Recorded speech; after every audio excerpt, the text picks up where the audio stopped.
This is Make It Plain. Make It Plain. MIP With Masamela Matfumo. Mark Thompson. Make It Plain. Get woke. Ladies and gentlemen, time for another edition of Thursday Kos on this Thursday, October the 12th. Of course, always with us, the person for whom the segment is named and the website, Daily Kos. He's the founder of Daily Kos, the largest online progressive community, as well as founder of Civics with a Q and the host of the ever-popular podcast, The Brief. Markos joins us once again. That's Mark with an OS on the end. Like an operating system. That's how good he is. That's be me if I was an operating system. And I'm your algorithms. That's right. And it's cool because we often complete one another's sentences. Anyway, how are you, man? I'm doing great. How are you doing? I'm good. Good to see you as always. It's amazing.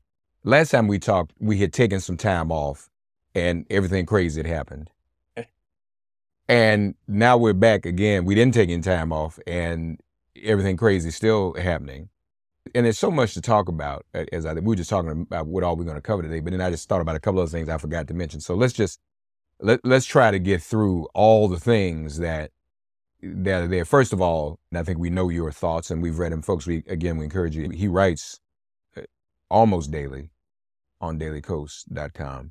But your thought about the latest that is going on in Israel and with the Gaza Strip and all of that that's happening. And it's interesting too how, and I said this to some people who were reacting immediately after the incidents of the weekend, the Hamas invasion, so to speak. But I said, you know what, y'all, this is so fluid. Even some of the things we thought were going on this weekend, things change every day. And so now we're seeing the IDF moving into Gaza. And so everyone who was decrying the assault on civilians over the weekend, some of the same people now raising concerns about the assault on Palestinian civilians that is taking place right now. This has been the history of this conflict, and it never seems to stop. I mean, it's thousands of years old, and it's been one of those situations where people yell at each other online and not get all this thing on Twitter. Right. It's unfortunate. And obviously it's in all wars, civilians, the innocent, they're the ones that bear the brunt of the fighting. And this is no different. I think what we're finally seeing though, which gives me a little bit of hope, is that people are realizing that Hamas it's a problem. It's not, the Palestinian people are, there are a lot of oppressed, unlucky people in the world. Palestinians don't have a monopoly on that, but they are particularly unlucky in their situation and being represented by what is a terrorist regime, quite frankly. And there is a difference in civilians dying as a result of military action, just morally, and civilians who are specifically targeted and murdered. And we see this in the Ukraine war. We've seen it where if Russia bombs a military barracks and civilians die, it's war. There is always going to be collateral damage. But if Russia bombs a funeral, just a civilian target, it lands differently. And I think what we've seen here is exactly that, people realizing that Hamas is not they're not an honest broker. They're basically almost like Republicans. They're not interested in governing and making people's lives better. They are interested in pushing a ideology. And their ideology, quite frankly, is the destruction of the Israeli state. That is, they're stated in their constitution, they don't call it a constitution, but in their guiding documents. And they are committed to the destruction of Israel. And so what you're seeing is an Arab world that is evolving beyond that. Egypt and Jordan already had normal relations with Israel. But in 2020, you had Morocco was added to that, United Arab Emirates, and I believe it might have been Qatar. And so 3 or 4 Arab nations normalized their relations with Israel. Right now, probably not this very second because of the war, but Israel and Saudi Arabia were very close as well to normalizing relations. So you're Hamas, your stated goal is to destroy Israel.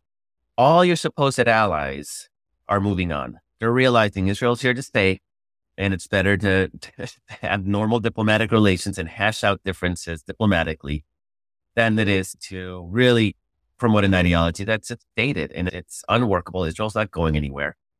And so my belief is that this is them lashing out in fury at the fact that the world has moved on beyond what Hamas wants. Just like the way Russia invaded Ukraine because Ukraine did not submit to Russia's hegemony, which is what Russia's, this whole thing, they're Russian people, they're our cousins, they should be part of Russia. And Ukraine's like, nope. And then Russia lashes out, not just militarily, but targeting civilians. It's a form of punishment. And I think this is what Hamas did. And obviously the world has recoiled. And it's unfortunate that the Gaza Strip it's so dense that Hamas military targets are embedded inside civilian areas. I think Hamas purpose does that as human shields. And a lot of civilians are going to die and it's going to be awful. And Israel, quite frankly, Netanyahu is Trumpian. We know that he is a problem. And so I just have this is a shit situation. I have this sort of fantasy that when it's all said and done, that Hamas is gone, that Bibi Netanyahu's gone because this happened under his watch. It was his failure. It was a ginormous failure. And we're seeing a lot of evidence that he took his eye off the ball because he was obsessed with domestic repression. And that in the end, maybe if Hamas is gone, if Bibi Netanyahu's gone, maybe there might be a new generation of leaders on both sides that might realize, okay, we can't keep doing this forever. We have to figure out a way to coexist. And there is some push towards an actual solution, however that might look. Yeah. And then we add our domestic politics into it. Yeah. And you've got Republicans seizing on this opportunity. They think it is, but yeah. And there's a lot out there. There's people we know have raised a lot of speculation about Trump having Israeli intelligence, sharing that with Putin potentially sharing that with Hamas. And I'm not, people don't want me to be conspiratorial, I know, but I'm just saying that that's out there. That's not me saying that. Yeah. Let me just quickly speak to that because there is a conspiracy theory flowing around that is pushed by Tom Hartman, is pushed by other people. We've had to remove the stuff on Daily Kos because we don't allow misinformation and disinformation, that somehow Trump gave Russia information on Iron Dome, the air defense system that allowed Hamas to circumvent those air defenses. It's just nonsense. It doesn't even make sense. First of all, how would Trump describe air defense? He's too stupid unless he's handing over actual documents. That's not a thing for sure. The second piece is that all the reports said that it was code word intelligence. The operating system of an air defense system is not a code word. Code word is basically human intelligence. So all the speculation at the time was that Trump passed on information about ISIS that Israel had gathered using their methods. And so he was given the way that Israel had infiltrated ISIS. That is the speculation. And if you put all the pieces together, it makes sense. I don't know if it's true, but at least it lands with the evidence. This whole Iron Dome is their air defense system. It's silly. The way that, first of all, Hamas did not circumvent it. What they did is they overwhelmed it. They just launched thousands of missiles at once, and Israel intercepted the vast majority of them. That's why you don't see pictures of burning buildings in Tel Aviv or in Jerusalem or whatever, because most of those rockets had been intercepted. A few got through, but they were overwhelmed. So nothing about that conspiracy theory actually lands. And Israel has said flat out, that's just not true. And there's no incentive for Israel to lie about that. So really what it seems to be was about ISIS and about the way that Israel collected that evidence. And if they had human intelligence, obviously if Trump's blabbing that Israel has sources inside ISIS, odds are good that they may lose their lives, or at the very least, they have to be pulled out and lose whatever intelligence source they had. So that was the speculation at the time, and that sort of makes more sense. I don't want, a lot of Republicans are trying to blame this on Biden, and then suddenly it seems like a lot of liberals want to blame this on Trump. And this has been going on for thousands of years. We don't need to blame it on any one individual. It's complex. The reasons are myriad. There's vast number of reasons, and it's not Trump, it's not Biden. Let me use you for a minute more then, just in terms of misinformation. Have you all looked into, they seemingly have photos. People, I'm learning more and more if people post photos that aren't real. Yeah. Allegedly, Hamas met in the Kremlin with Kremlin officials. Oh, no, that's real. Yeah. But it's just a diplomatic mission. You got pictures like that with, not with the U.S. necessarily, but you have them with Syria, with Central Asian, China, probably, I'm sure. It was a diplomatic mission that was, they're the government of the West Bank, right? So they have a diplomatic mission and they're trying to win diplomatic support. Now, there's no doubt that Iran is funneling weapons and financing. That's not controversial. And it's not, and we've seen them, Israel has shown pictures of Soviet era gear, which Iran has plenty. They buy it from Russia, and North Korea. So they've had North Korean weapons as well.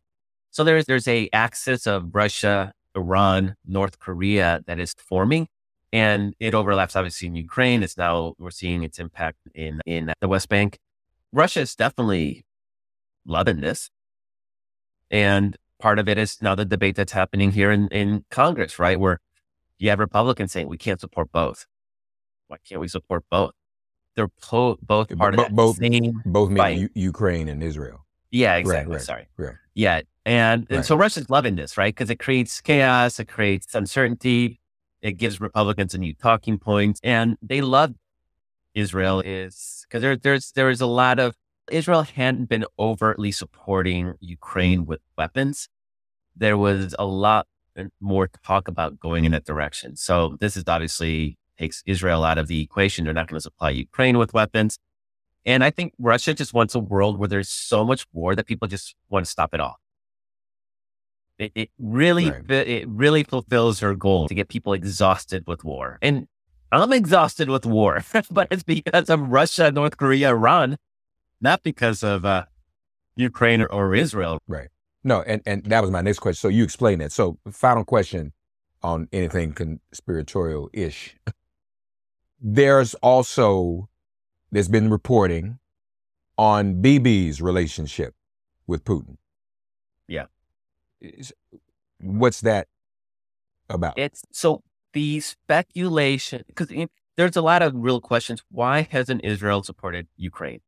Ukraine has a Jewish president, has a huge Jewish population, and Israel is one of the world's big weapons manufacturers. They're surrounded by enemies. And so really the explanation that makes most sense, and it's what I believe, but I'm just saying speculation because nobody's come out and said it right out. Russia has a battery of its most advanced air defense system sitting in Damascus in Syria. Israel regularly bombs Syrian targets, including the airfield where that Russian air defense system is located. That system never turns on when Israel bombs.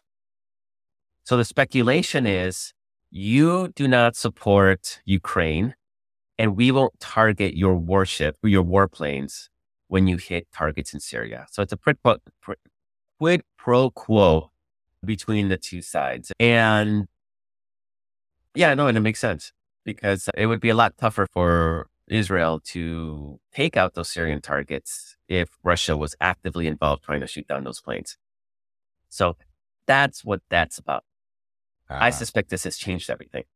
And I suspect that Russia's growing alliance with Iran, and Iran is now supplying Russia with drones that are hitting Ukrainian targets, thousands of drones. And we've seen drone action already in Israel. So I suspect that Israel has to realize that they're one and the same at this point. They're intertwined, their fates are intertwined. And there's a lot of speculation and unnamed intelligence sources in news articles. So I don't know how much of that is misinformation. It's hard to say, but there's a lot of speculation that Iran is trading weapons to Russia that then Russia can use in Ukraine because Russia's running out of ammunition, they don't have the drone capacity, that they're trading that for military technology, which could obviously be warplanes, things like that, but could also be nuclear secrets. So there is a nervousness about what exactly Russia is giving Iran in exchange for these weapons and drones. The Republicans are going to seize on $6 billion that was released. And I noticed you linked to Mark Sumner's piece in Daily Kos. You all should read Mark Sumner as well. That money was not taxpayer money. And these were funds that were being held in South Korea. The funds are currently being held in an account in Qatar, where a third-party arbiter will oversee any distribution. Use of the funds is limited to approved humanitarian expenditures. And lastly, Mark Sumner discloses that none of the money has been spent up to this point. And his source for this is Washington Post. But obviously sees on it. And I just get PTSD because you see Iran, you see this conflict. Americans killed, Americans held hostage. We're 1 year from president's election. And I had PTSD from 1979. And that money from 1979, by the way. Say it again? That money is from 1979. I didn't know that. Really? It's the last of the funds that were frozen after 1979. This is all Iranian money. Wow. So we're looking now, where are we? 50 years later, we're still holding on to what is their money. Wow. And so there's so many layers to all this stuff. You're supposed to help me with my PTSD, not... No, it's the same freaking conflict. Oh my God. Are you serious? Yeah. That's why we have their money. Like, where's that money going to go? There's no other. No, I just didn't know what it was for. I didn't know what it was. Wow. Okay. I thought maybe it was still some left over from some of the money Reagan owed them from the Iran-Contra thing. Oh, wow. It's the Shah's money that was sitting in American accounts. And there's a lot more. Over the years, it's trickled back to Iran for various deals. But yeah. Okay. All right. You just blew my mind even more. Okay. So I should have PTSD. The same. We're still fighting the same war. Still fighting the freaking war. You know what infuriates me, Mark? Not infuriates me, the right word. Disappoints me is there's so much energy in support of the Palestinian people, and they are under control of Hamas. They last had an election 18 years ago. They were voted in. We don't know. There hasn't been an election since, but they're supported by Iran. We have this incredible resistance movement in Iran led by young women, young girls who are trying to fight the repressive mullahs in Iran by taking off their hijabs and by marching and protesting, and they're being murdered in the streets and they're being executed when their leaders are found out. Entire schools, girls' schools, are being poisoned in retaliation. And so you have these incredible, brave women fighting for freedom in Iran. And nobody seems to care about that. If you care about freedom of the Arab people, I mean, you have these incredible resistance movements that are part of the broader struggle. If the Palestinians did not have Hamas basically lording over them, the path towards peace, the path towards liberation becomes not easy, but it becomes more possible than it is with a Hamas that basically says, we want the destruction of Israel. That right there is a dead end. There will be no liberation. And just to remind people, Hamas is hated by almost the entire Arab world. You talk about the blockade of Gaza. It's not just Israel. It is Egypt, because Egypt does not want Hamas destabilizing its political situation. Also, the Palestinian Authority in the West Bank, they also block any travel from Gaza. This is not a situation where Israel is the evil blockader and everybody else. There are other options and everybody is blockading them. This is not the question of the Palestinians, Israel versus the Palestinians. It's a world against Hamas. And one of the silver linings here, and I hate to say that, but it's that people finally realizing that, okay, Hamas maybe they're a problem. And maybe Palestine needs liberation from Hamas before it can actually really move forward towards broader liberation. And I think that liberation of the broader Middle East with Iran, the resistance movement in Iran, I even think women pushing back in places like Saudi Arabia and pushing for greater rights is part of that broader struggle. And so I'm hoping this sort of opens up a window realization that we need to get past Hamas. They need to be defeated. Ideally, it would require an Israeli land invasion, which is going to kill countless civilians. And it's just going to be horrifying. And Israel is they're gonna go too far. Imagine seeing pictures of burned babies and murdered babies and the way those civilians were gunned down. They're not going to be walking in there thinking about the Geneva Conventions, and that's unfortunate. You said Israel's going to go too far. Oh, of course they're going to go too far. Well, that's what I was saying to people. The response is never proportionate. And you're already seeing some of that.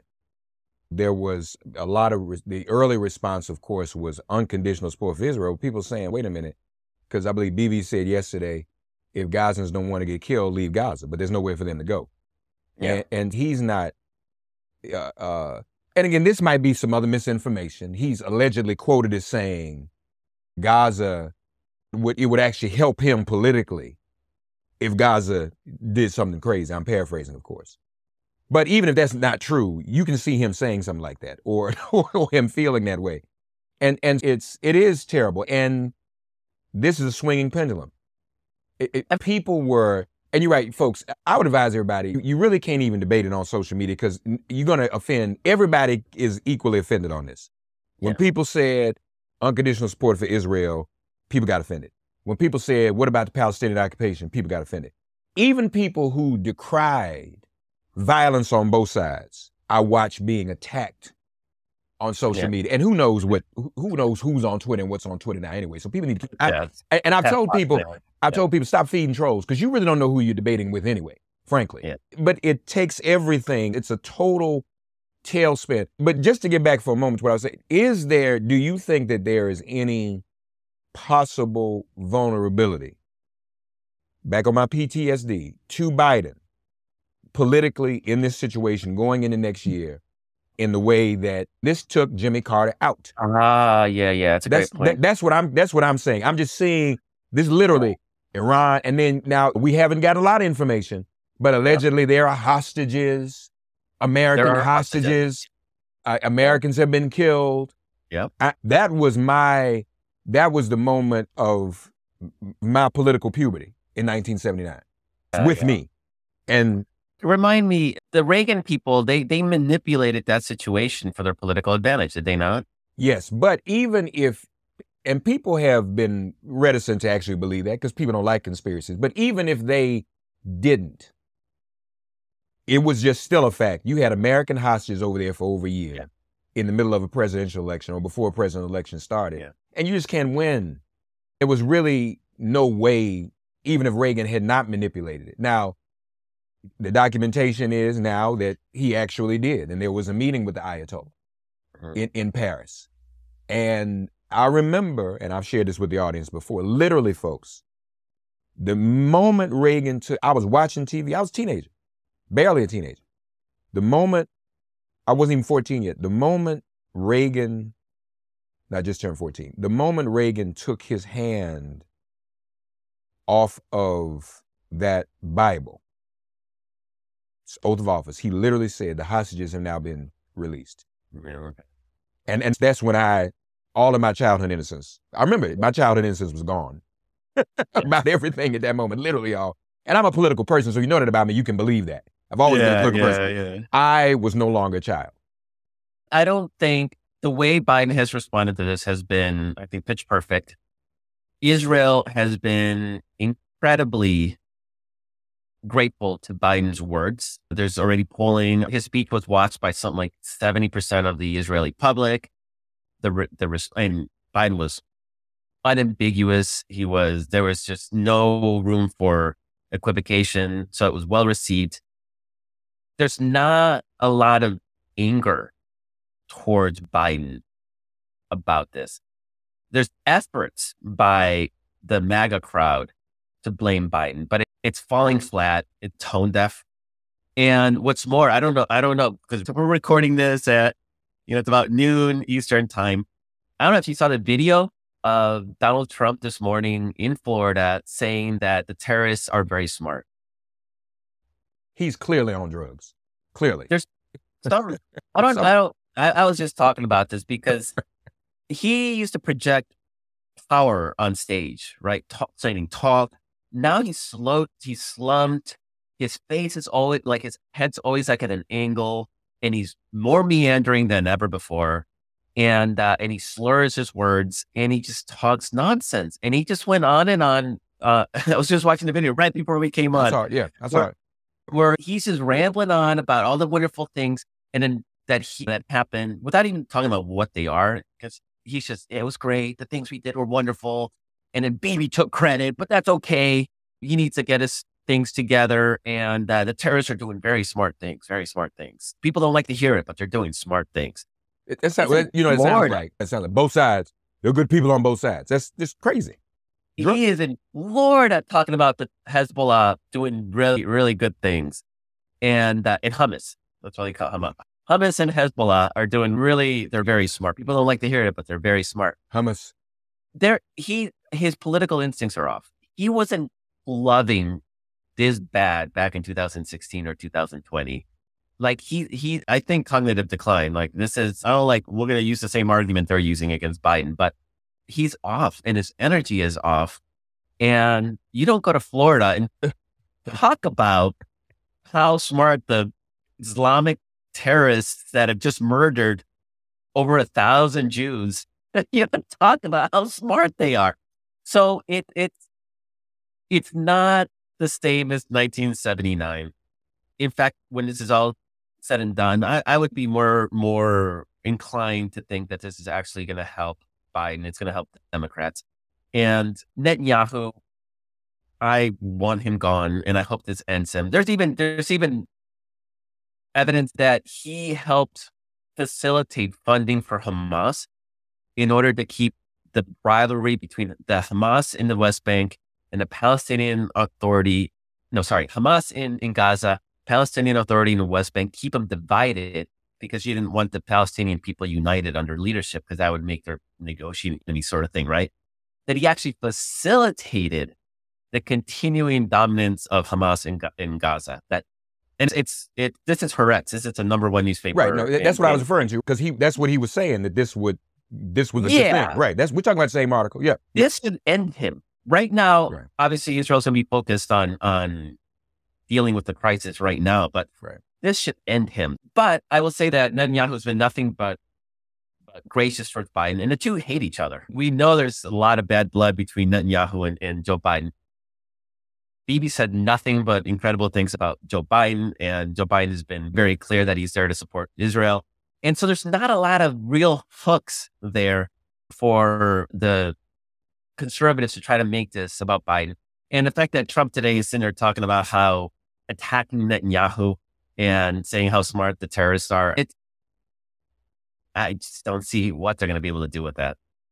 That's a good point. No, and people talk about Biden's age. You don't want to do a quid pro quo on that, but clearly there's something going on. Or it's just drugs, as people have always speculated.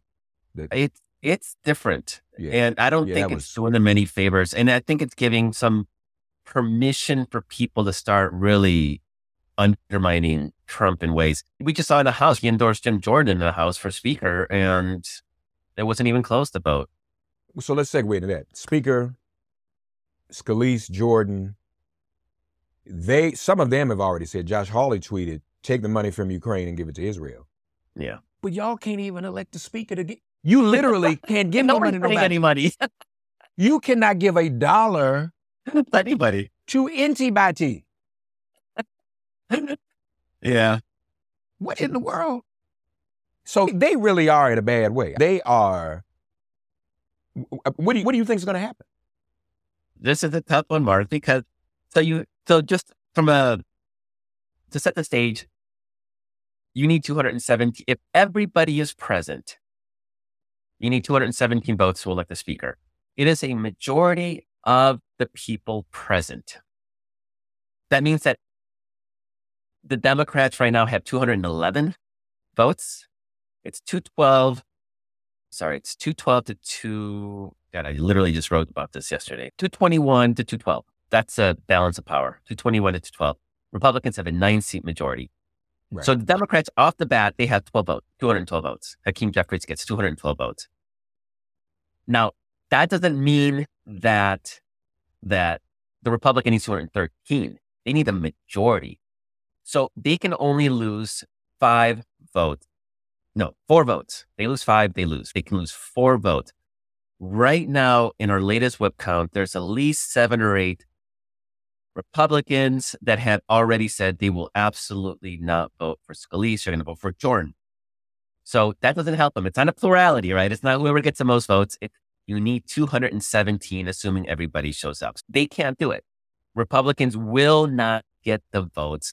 The same people that voted to oust McCarthy are saying they're not going to vote for Scalise, that it's the same thing.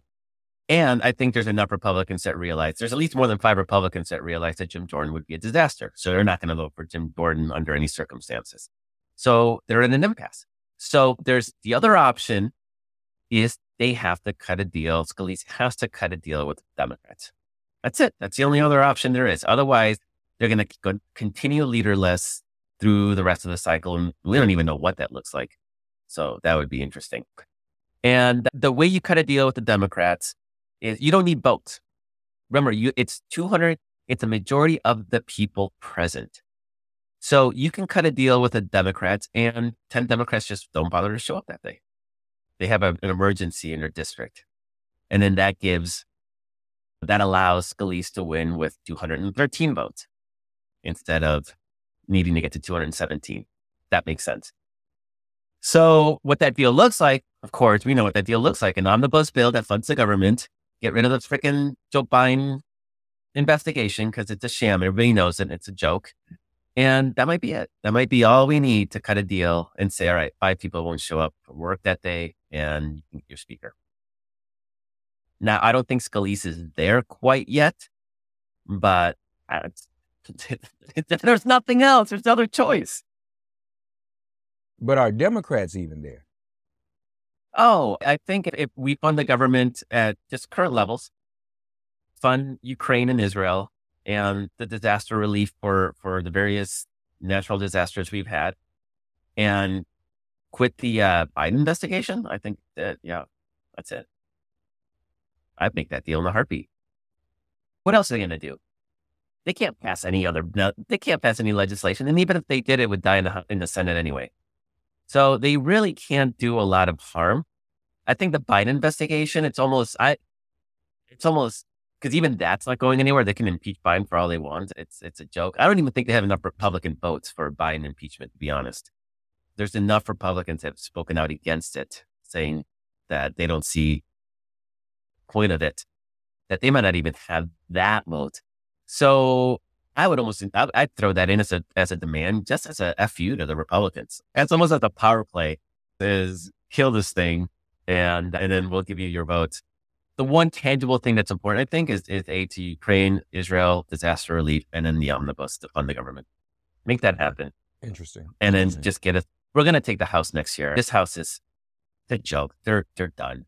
Yeah, and this further confirms it. They cannot lead. No, they can't. They don't want to. Unless now, as we've always said, you at one time called them American Taliban. Maybe they really don't want a speaker. No. Maybe they really don't want the House to function anymore. Isn't that a possibility? Oh, absolutely.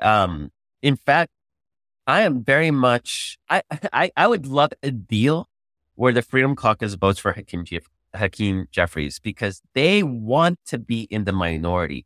Just imagine their fundraising. They're trying, I don't know if you saw Trump, he's trying to make Barack Obama a thing, like, oh, Barack Hussein Obama is in charge.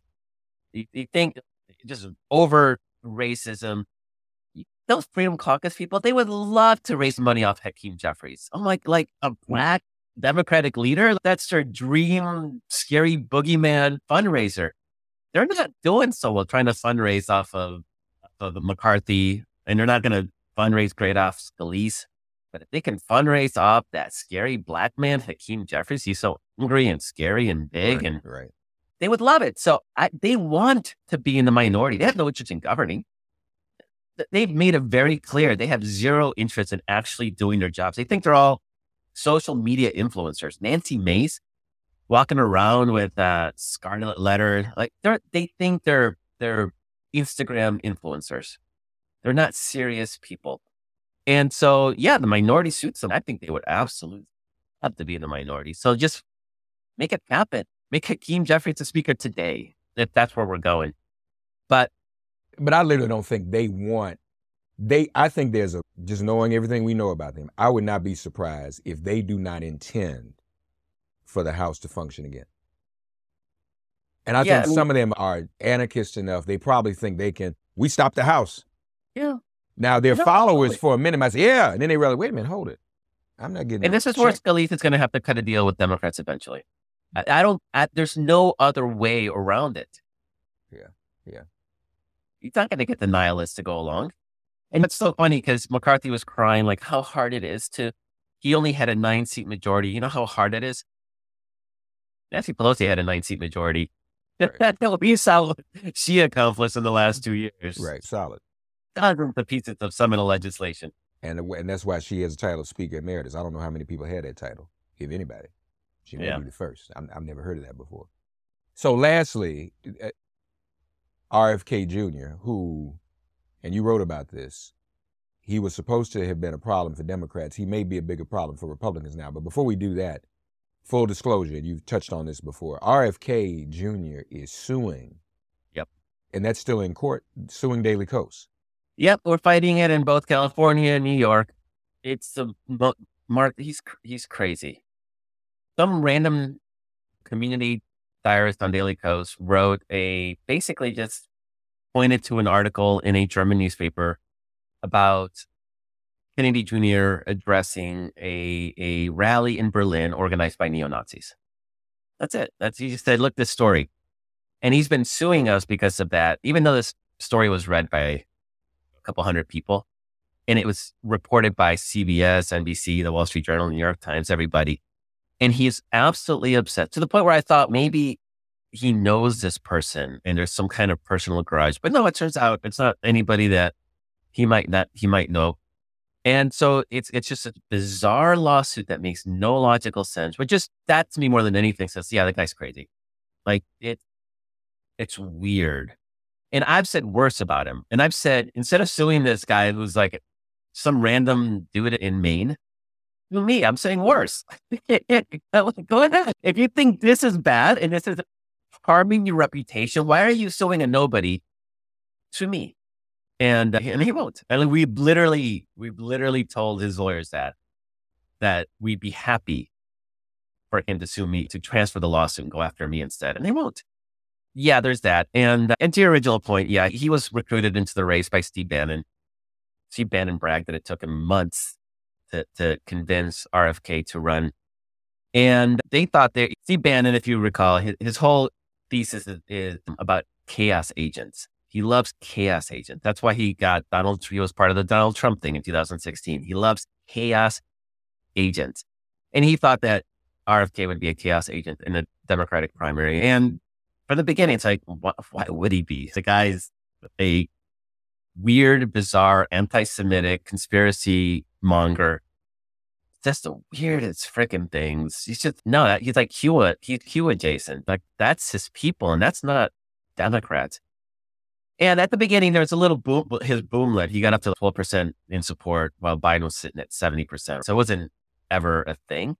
But at least people are like, oh, Kennedy. I don't think there's that many people who think that anymore, Mark. I think 70 years removed from Kennedy's presidency. Like, I think we've moved on as a country.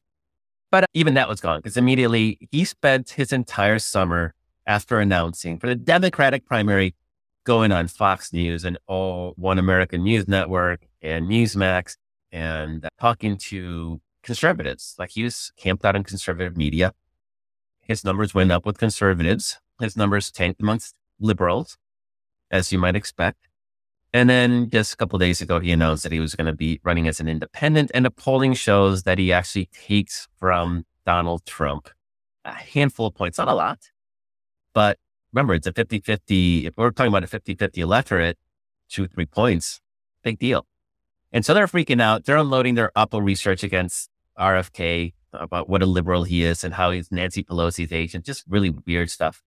And just having to spend money fending off RFK, which is just absolutely delicious, because Steve Bannon did introduce a chaos agent into the race, but he did it right in the middle of the Donald Trump campaign, and it's brilliant. Yeah, interesting. So he takes, that's if he's taking votes away from Trump. Wow. All of this in the week since we've talked. The last 3 days, which is crazy. Oh, man. My grandmother, God rest her soul, used to have a saying when stuff was just all over the place and going crazy, even in the news. She would say, Mark, I wish we could stop the world so I can get off. That's what she used to say. It was just spinning around. So I know, on a day like this, actually. Yeah. It's wild. Cosign. Can we do that? Yeah. If only we could. Folks. Even for a day. Can I get an hour? Yeah. Just an hour. Just chill out and nothing. Yeah. Chaos. Interesting. The Diamondbacks might want to change their slogan, because that's their slogan now, chaos. Put the Arizona A in the middle. They upset the Dodgers in 3 straight in the playoffs last night. So they might want to, now that we know RFK's promoting chaos, they might want to rethink that. So we'll see. DailyKos.com, The Brief, wherever you get your podcast. Civics with a Q.com. As always, my friend, meaningful and enlightening.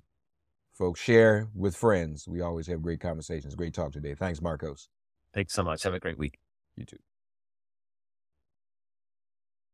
Thanks for getting woke and listening to Make It Plain. As always, perform an act of kindness on behalf of an elder or young person. Write a letter to a sister or brother who just so happens to find her or himself incarcerated.